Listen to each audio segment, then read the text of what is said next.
Welcome to Mariana McDonald's second video on pastel drawing. This is watercolor washes first, then pastel.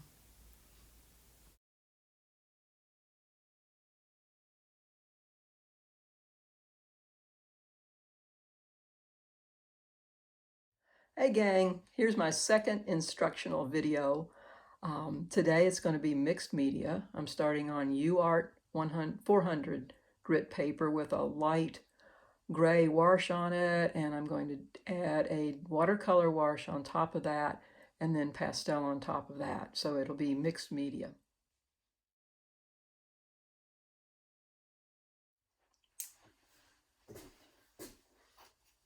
I found when working with a watercolor wash, it's a good idea to use analogous colors to the next layer of pastel.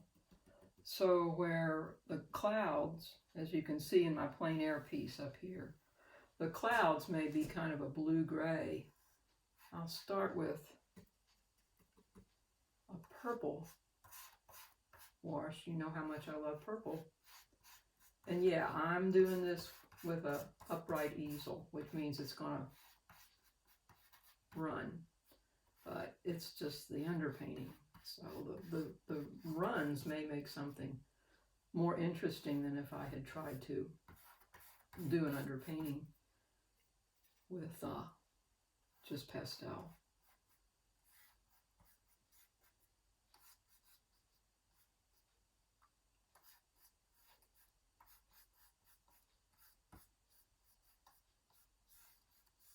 So yeah, it's doing that neat running there.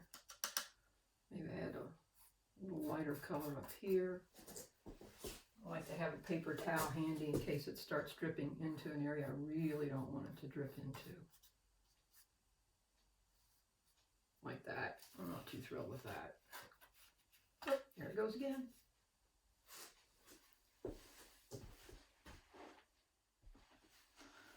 So I've moved along a little bit, and one of the things I wanted to show you is with these dark areas, you put the pastel on there, and if you want, I work with a pastel pencil. It's a Conte. You can draw into this wet watercolor.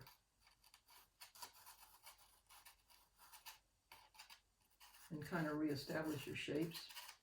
Know though that you're going to get, a pretty sharp edge there that you're going to have to deal with later.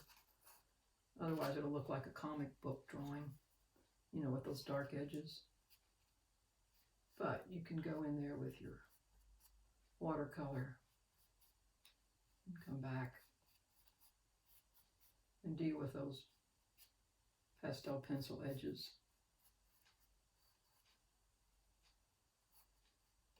Now all of this back here is very soft, so I'll just fill it in with a color that the purple kind of pulls this whole underpainting together.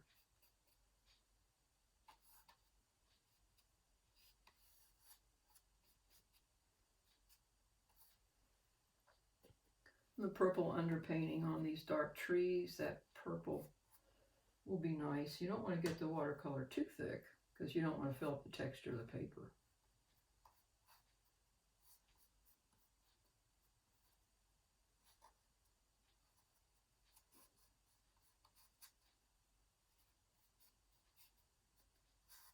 And you don't want to get the paper too terribly wet. UART's pretty tough. Generally it won't warp.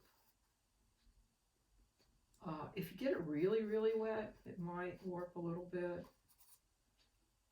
But I always tell my customers that way you know it's an original. It's not a print.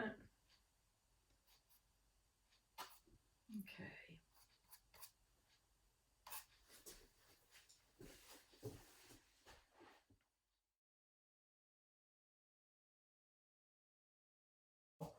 To show where my sunshiny areas are going to be. So I'm going to also do that with the watercolor.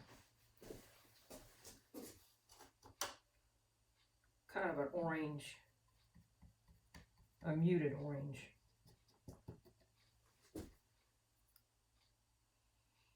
Oh, that's not too muted, is it?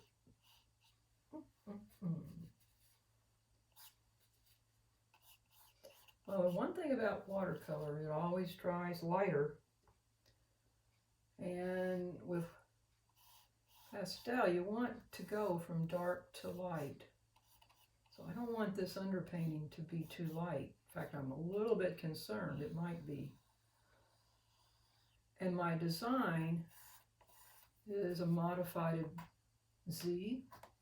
I want the eye to come across this way, up through these trees, and up around into the sky.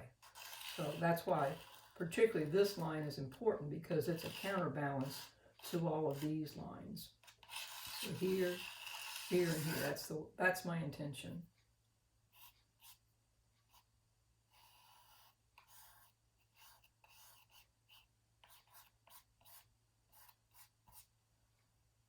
There, now you've got the design simplified into just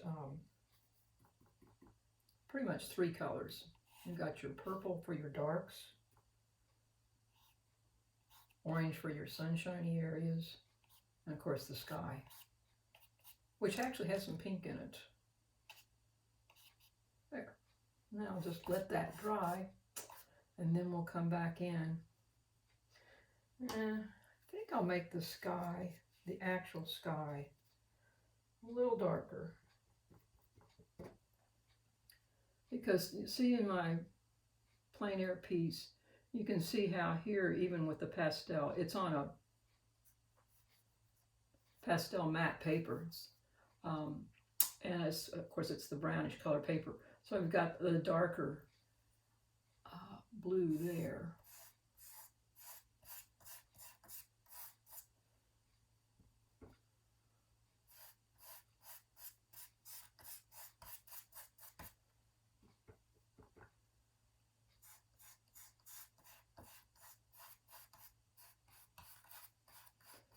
Richard McKinley is the king of watercolor underpainting. His watercolor underpaintings are so beautiful that you just like, are you sure you want to cover it up? And he doesn't. He doesn't do 100% pastel over top of it. He lets some of that watercolor underpainting show through.